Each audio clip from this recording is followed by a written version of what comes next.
Hello viewers, এটা কি আপনারা বুঝতে পারছেন যে এই জিনিসটা কি? এটা কিন্তু একটা আশ্চর্যজনক জিনিস। সেটা হচ্ছে এটা একটা গাছ।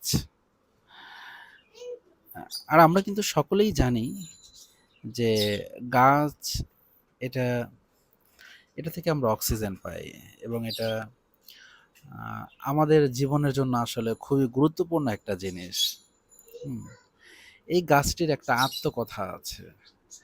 মানে মানে খুব সুন্দর একটা গল্প আছে এই গাছকে নিয়ে।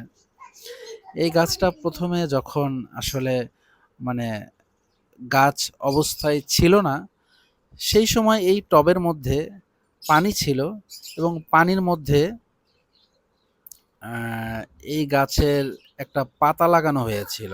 মানে পাতা ফেলে রাখা হয়েছিল। সেই পাতা থেকেই কিন্তু এই গাছটা জন্মেছে। বিষয়টা কি অনেক আশ্চর্য নয়? অবশ্যই আশ্চর্যের বিষয়। আ আসলে গাছ আ সকলের কাছেই ভালো লাগে। আ আর আরেকটা মানে ইসলামী কথা আপনাদেরকে জানিয়ে যাই, সেটা হলো এই আপনি যদি মানে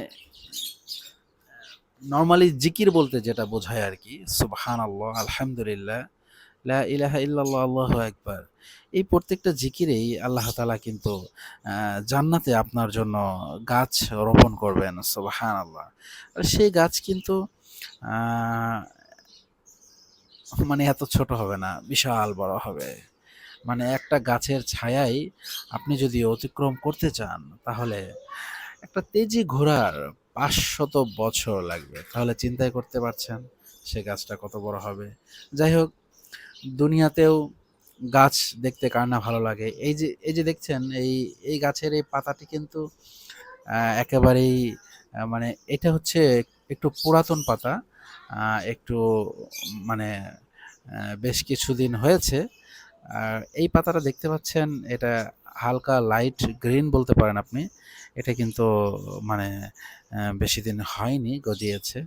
যাই হোক, গাছ লাগাবেন বেশি, বেশি। গাছের পরিচর্যা করবেন এবং আ গাছকে ভালোবাসবেন।